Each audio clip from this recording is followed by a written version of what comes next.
What's up, ladies and gentlemen of YouTube? Boogie10988 coming at you live once again through the power of the YouTube. I'm doing a storytime video today. I haven't done one of these in a while, but if you don't know, I've done about 12 of these, I think total, maybe 10, some in the neighborhood. I've got them all on a playlist, and I'm gonna list that playlist below in case you're interested in that kind of thing. But today I want to talk to you about what it's like to be the funny guy or the clown, the comedian. But I use the term comedian very loosely because I haven't paid my dues like most comedians. I haven't toured. I haven't stood up in comedy clubs. I'm not a real comedian by any stretch of the imagination. I just make shitty web videos that people think are funny, and I like to crack jokes in those videos and in real life. So, I'm no John Candy. I'm no John Goodman, no John Belushi, a lot of Johns.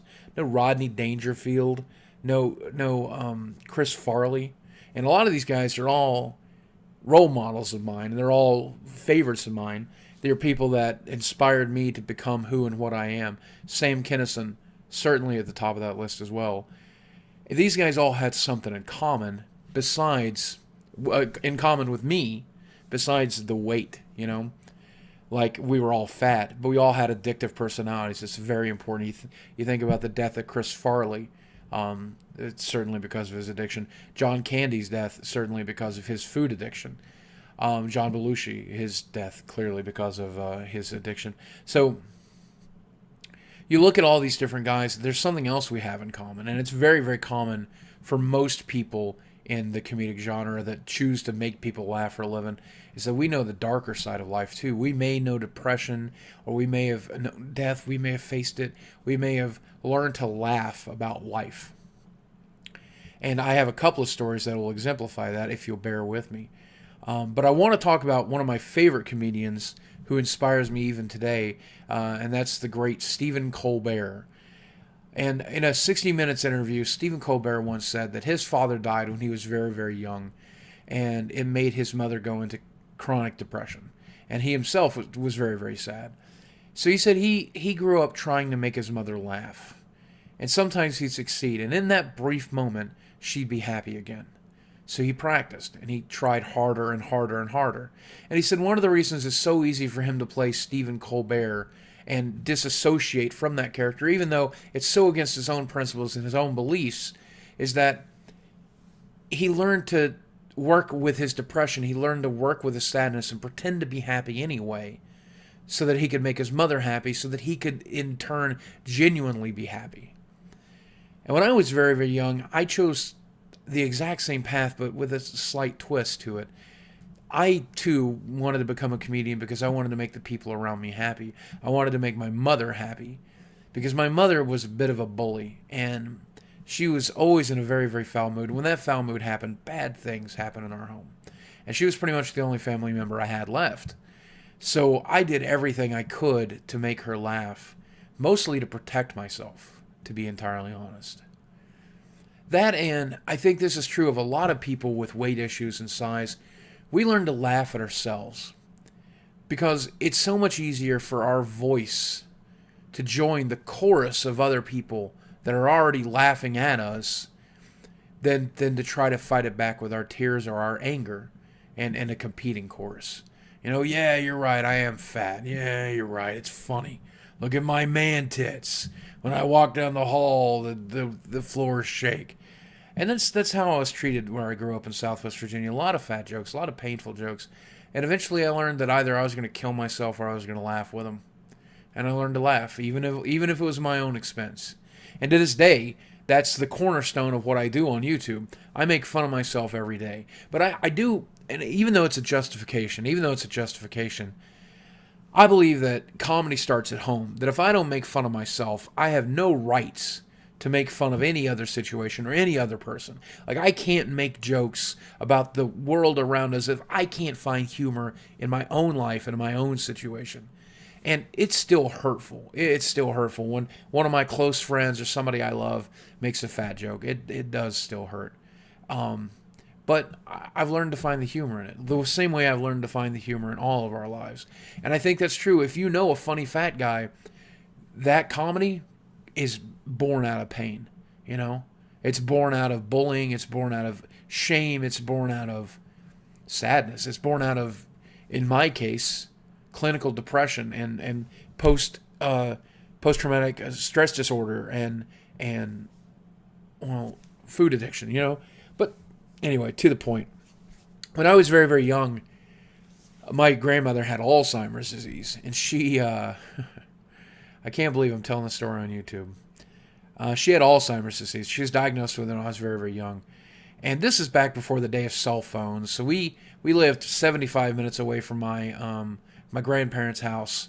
And we call and we say, Daddy Carl, that's what we call my grandfather. Daddy Carl, how's Meemaw doing today? She's doing all right. Well, would today be a good day for a visit? Because with Alzheimer's disease, you never know. Some days they could be paranoid and delusional. Some days they could just be vacant. And some days they can be there. And it's a good day to be there. Daddy Carl says it's a good day and we should come to see her. So we pack everything up, and it's my father, my mother, and myself. So I guess based on that, I was probably about 9 or 8 in that neighborhood. We pack our stuff up, and we drive that 75 minutes. And in that period of time that it takes for us to get there, things go very, very wrong. My grandfather's helping my grandmother get dressed, and she gets it into her head that he's trying to kill her. I think, and the way I remember the story, he was trying to put her pearl necklace on her neck, and she took that as a motion of choking or something. So here she is, panicked that my grandfather's trying to kill her, so she decides to hide all the knives in the house so he couldn't kill her. So she takes off and grabs all the knives, but we'd since removed all the knives from the house. There's only butter knives in the house at this point. She takes them out to the garden in front of the house, the flower garden there, and she begins to bury them in the dirt. And it's piss-pouring rain. And it's just an awful situation. And we happen to pull up right in the middle of this. So here's my grandfather standing on the porch shouting, Altamay, get your ass in the house.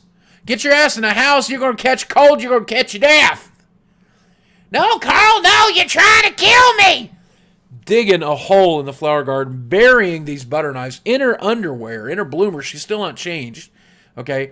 My 70-year-old grandmother, piss pouring rain down on top of her.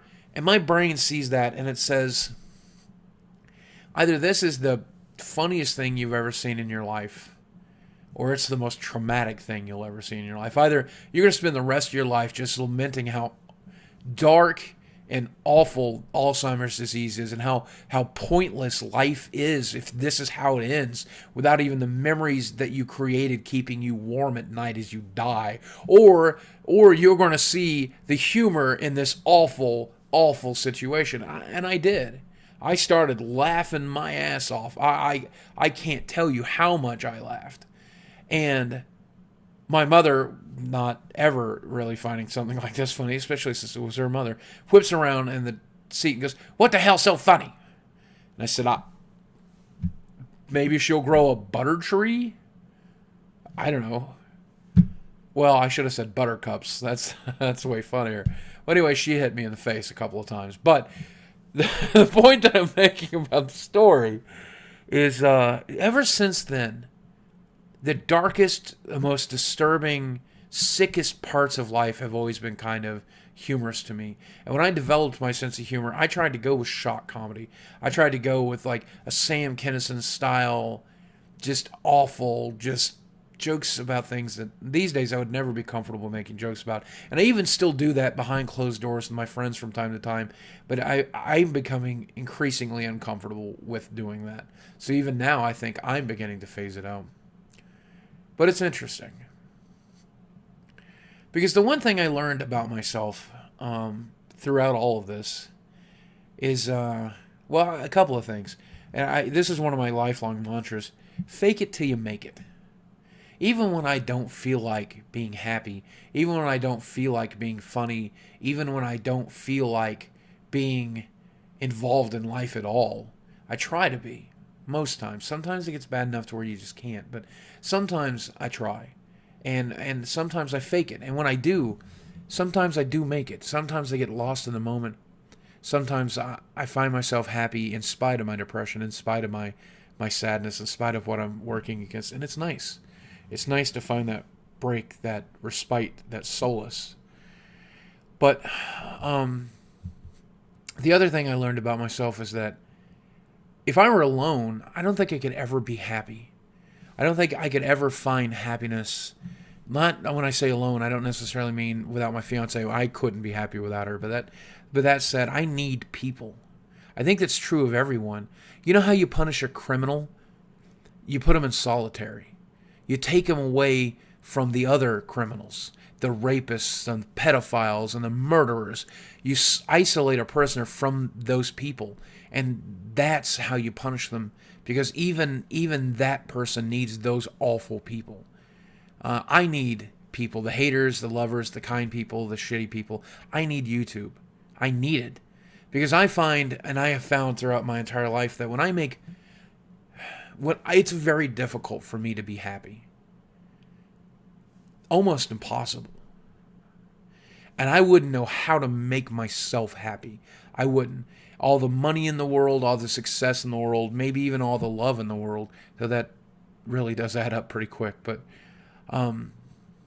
when I make other people happy, when I make other people laugh, when I let other people set down their weight for just a little while and I carry it for them and make them forget about all the shitty stuff that's going on in their lives, all the terrible memories they have, all the despair that they may have to look forward to. In that moment, when I make somebody laugh, when I make them chuckle, that makes me happy. That's my place, you know? And when I read these tweets and these comments and, oh, you're the funniest guy I've ever seen, thank you for making your videos, this really made me laugh, this really cracked me up, that, man, that's my happiness, you know? And I don't think there's anything in the world that could top it. I plan to try this year when I marry my fiance. I'm hoping that day will top it. Maybe that day in LA was a pretty damn close second, though, to that feeling. But even then, I knew I was making people laugh. So that's what makes me me. The shitty, half decent internet comedian that I've become.